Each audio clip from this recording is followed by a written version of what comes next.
Desperate to stop armed gangs from taking more territory, is Haiti running out of options?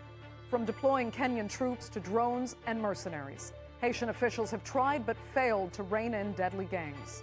After taking over most of the capital, Port-au-Prince, gangs have now expanded their territory further north into central Haiti. So how can they be stopped? I'm Andrea Sankey, and today's Newsmaker is Haiti.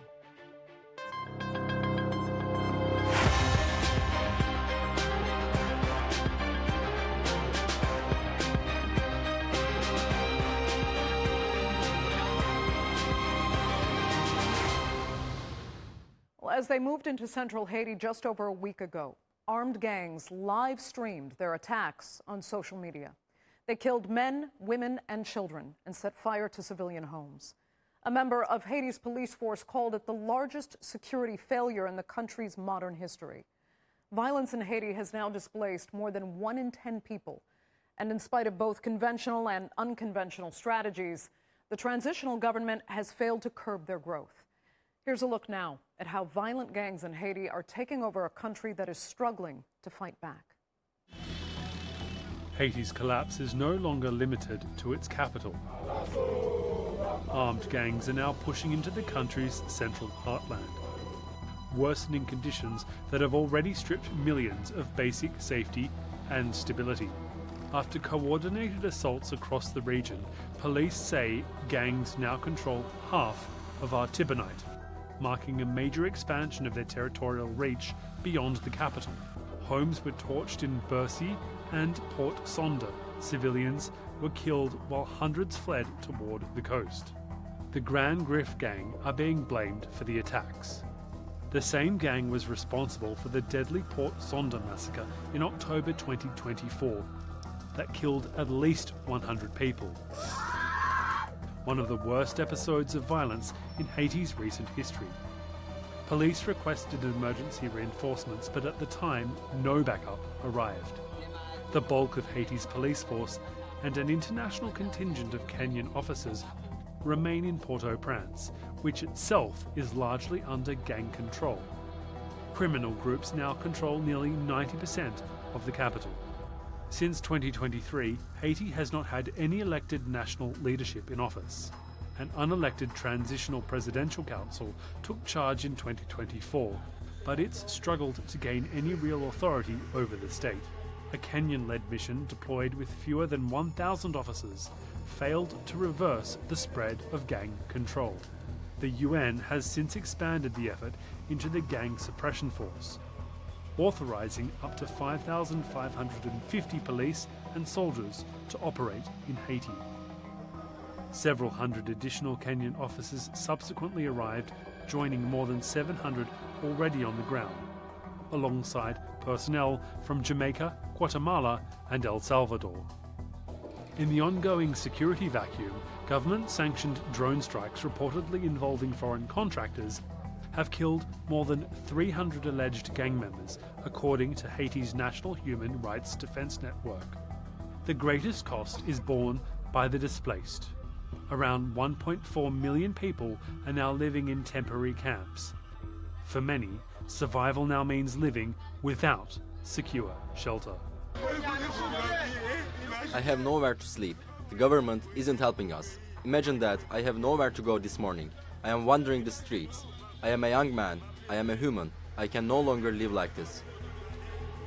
Aid agencies say the humanitarian emergency is accelerating, with more than half of the population now facing crisis-level hunger.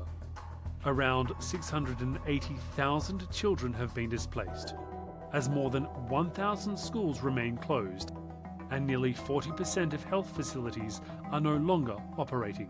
What I'm hearing is from people who are just desperate for dignity. They're desperate to live their lives like anyone else. And they've been displaced multiple times. Many of the families here displaced at least 2 or 3 times by violence. They don't want to be here. They want to rebuild their lives. They want education for their kids. They want to get the health care they need. They want clean water, and they want hope. Ultimately, they want hope, and that's what they're missing at the moment. International security efforts are expanding, but they alone cannot restore a country stripped of basic stability. For millions of Haitians, the real battle has already shifted to survival and the fading hope of a normal life. So now that armed gangs are taking territory in what's known as the breadbasket of Haiti, who or what can stop them from going further? Well, joining me now to debate that and more are from Port-au-Prince, Chief of Staff of the Presidential Council of Haiti, Mathias Pierre, also from the Haitian capital, journalist Harold Isaac, and from New York, sociology professor at Brooklyn College and founding director of the Haitian Studies Institute at the City University of New York, Eddy. Thanks all so much for being with me. You know, having spoken about the deploying of weaponized drones against gangs in Haiti just a few months ago, I wasn't expecting to be addressing gang expansion outside of Port-au-Prince today. So, Mathias, what has gone wrong? I think that's a great question. One of the biggest problem is the alignment in terms of strategy on the government side. That's a really big issue today because, as you can see, since the beginning, the government was not able to get down at least one of the chief of the gangs. And now it's become very difficult. The fact that they're expanding 85% of Port-au-Prince, according to UN, I would say maybe 30% in the central part of the country. And in the Artibonite region, you got almost 40% of the area that are controlled by gangs. But most importantly, you have all the main road connecting the Port-au-Prince capital with the rest of the country, also controlled by gangs. So right. Basically, this is feeding and their revenue. They're making money over it, and the population has to move and have to pay. Merchandise coming from different places have to move. Port-au-Prince airport is closed. There is a big issue going on, and now the most important is to get the government aligned on a strategy in order to solve and address this issue properly. Okay. Let me ask Harold if you think that is a fair analysis, and also tell us what is at risk really with the gangs being in this area now of central Haiti and occupying this so-called breadbasket of the country. Well, yes, this is the problem today. It's that it's attacking. The gangs are attacking essentially the feeding source of the country, especially for staples like rice. But I think if we look at the bigger issue at play right now, is that essentially the country hadn't had any elections the last 10 years. And the surge of the gangs per se is likely an indirect consequence of that, because they've essentially replaced legitimate authorities wherever they are. And as the international authorities, especially the MSS, which has turned into the GSF, have been pushing against them in the capital, they've pushed them towards the outer part of the country, of the countryside, and they're taking hold there. And this will have a bigger even consequence on potential elections that are expected to perhaps happen this year. But if the past is any testament to what we're seeing today, it's going to be very complicated. Okay, Eddy, do you believe elections, like Harold said, are really part of the answer here? And I mean, what would an elected government be able to do so much better than what this transitional government has or has not done? Okay. First and foremost, I would like to, before answering your specific question, I would like to offer different explanation of what I have heard so far. So we have to understand that there is a failure. The council, the presidential council that we have in Haiti, that council had a specific mission. That mission was to bring security in Haiti, security first, and then the organization of election. So the Presidential Council, his mandate will end on February 7, 2026, and the Presidential Council, the current Haitian government, was not able to deliver on those two main important issues. Bringing security back, because this is the obligation of a state.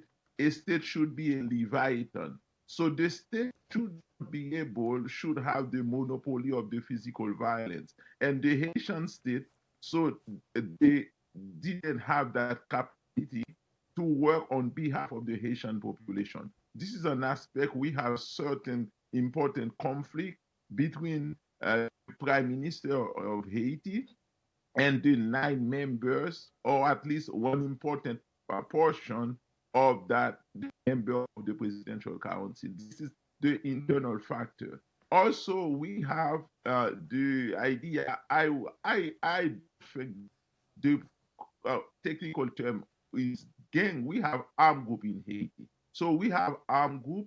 They have been the service of prominent member of the private sector of business. Then also we need to understand that Haiti did a country that doesn't manufacture nor gun or ammunition. And also we have the implication, involvement of the international community. It's a complex issue. Indeed. That we need to understand. Yeah.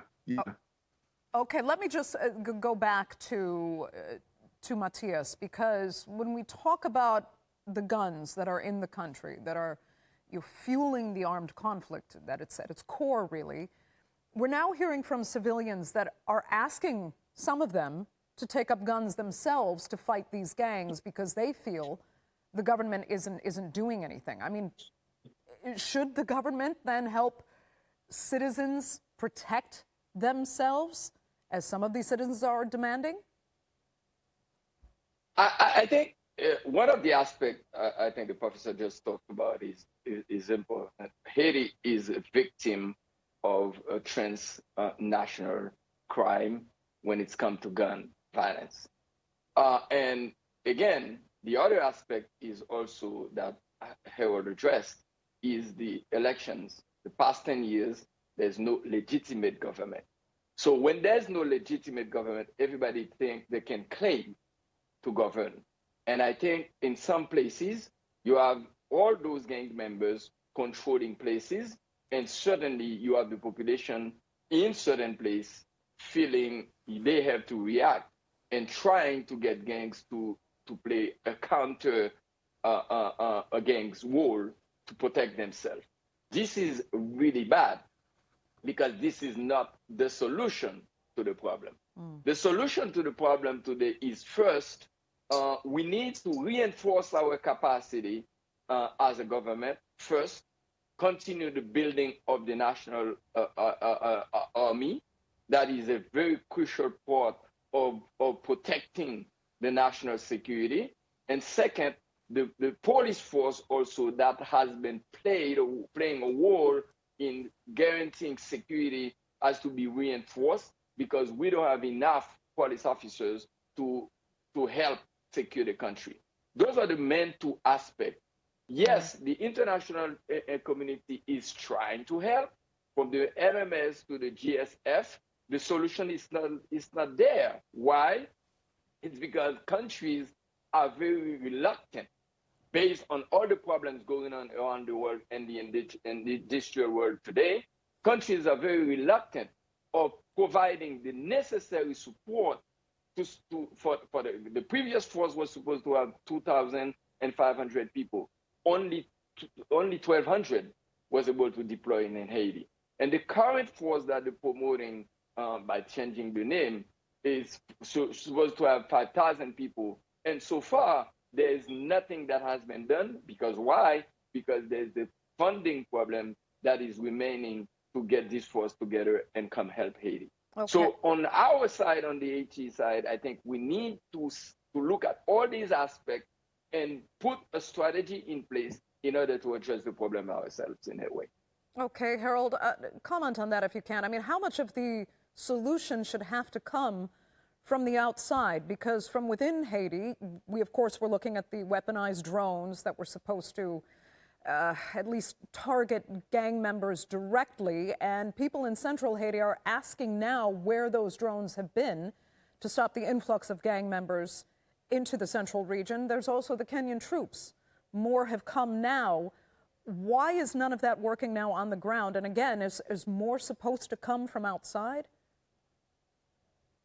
Well, again, it's a very complex situation because if we could really summarize it, Haiti's facing a perfect storm of compounded crises, and a bit like Mathias was referring to, it's both a constitutional and institutional crisis that has kind of led us here, and to extract ourselves from it will be very tricky, and as we can see, Haiti's challenges are not only restricted to the island because precisely we've faced this institutional and constitutional collapse over the last 10 years. We've had this influx of Haitians that have migrated throughout the Americas and has become, a challenge even in the U.S. And now you have the administration in the U.S. wanting to push them back here while we're barely standing on our own feet.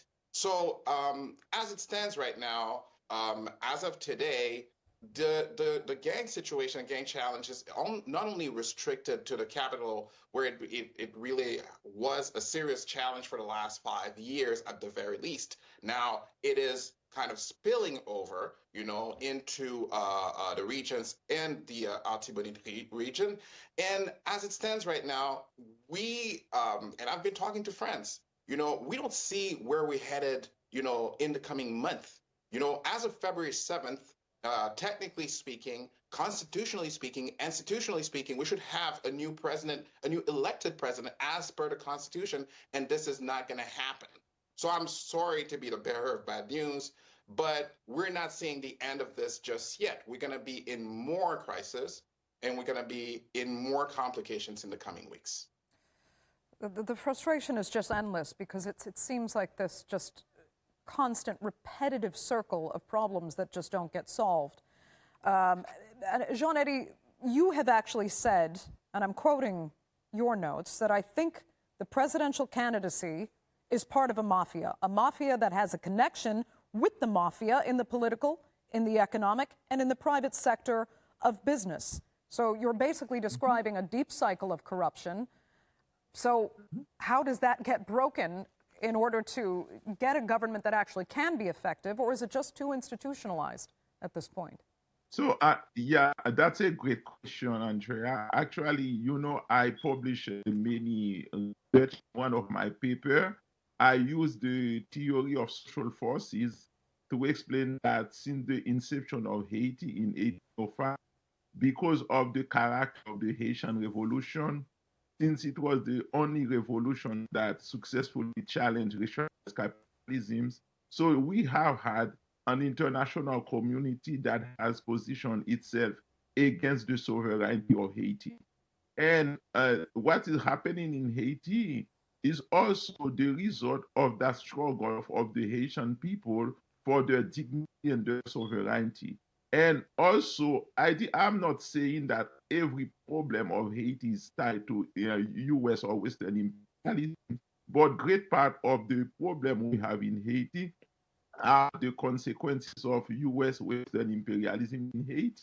So, for instance, according to many experts, yes, if the national police or the Haitian national police or the Haitian armed force, the Haitian army, were properly equipped and with the proper intelligence, with a prime minister, that is not tied to the private sector or business or not defending the strategic interests of the powerful nation of the West. Yes, the Haitian army and both with the national police, they are able to bring back security to the Haitian people. Unfortunately, there is a problem of the sovereignty of Haiti. The Haitian people, there are many people from the civil society, grassroots, from the civil society, they are fighting for Haitian sovereignty. But unfortunately, power is a relation of force, Therefore, we have some powerful external actors that are not willing to give the Haitian people a chance, to take the control of their fate, of their political destiny. Unfortunately, this is reality, because also there is a geopolitical aspect to the current crisis in Haiti because of the location of Haiti. Since 1924, Right. that back then we were, yeah. So we have to Oh, want to question U.S. imperialism in Haiti because the Haitian elites weren't able to deliver for the Haitian population. They are also strategic ally of the international community,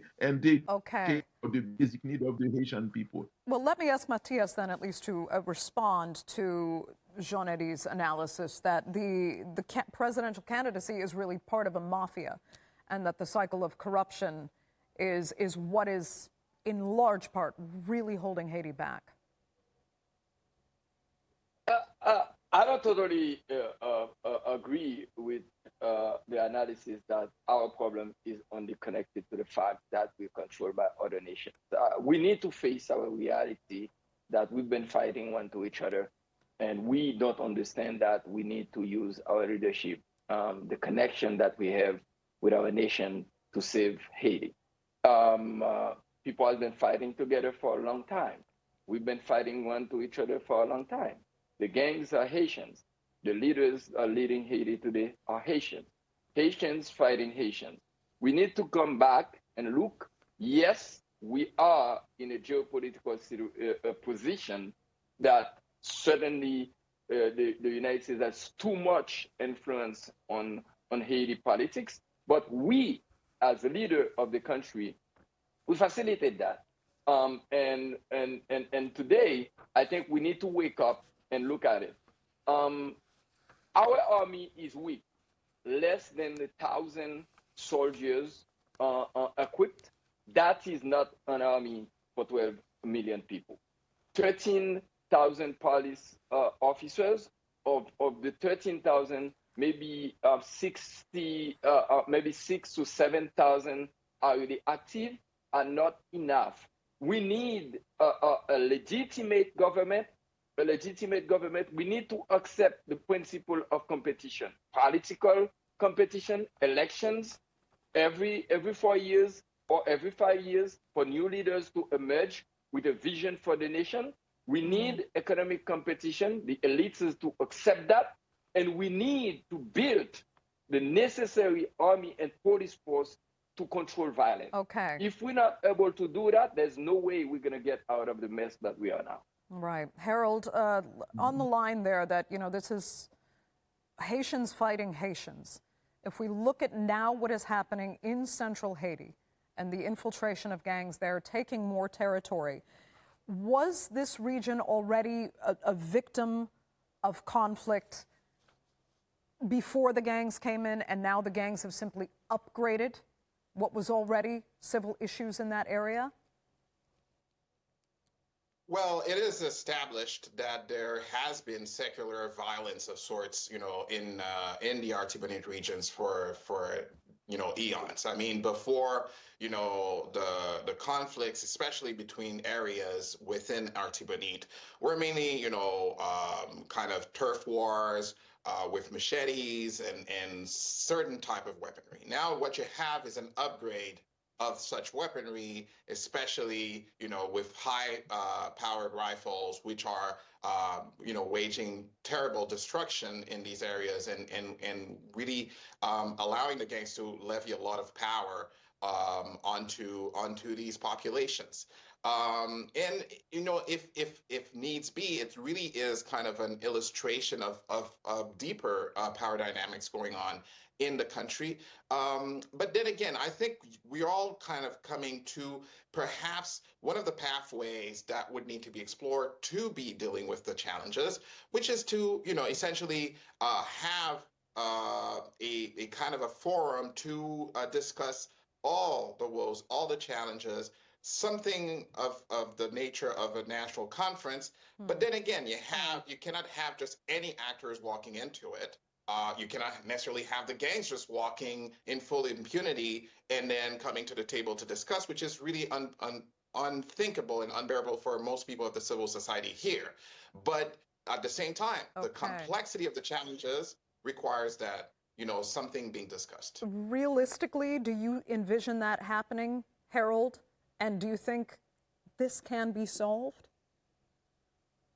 Well, we're already discussing on TRT. But I honestly, jokes aside, I think that inevitably, we will have to convene into addressing deeper problems that have led us here. And I think this is, to me, the takeaway from all these years of struggle in the country. Okay. Harold Isaac, we'll have to make that the final word. Unfortunately, we're completely out of time.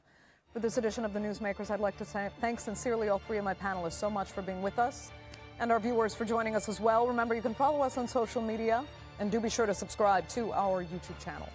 I'm Andrea Sankey. We'll see you next time.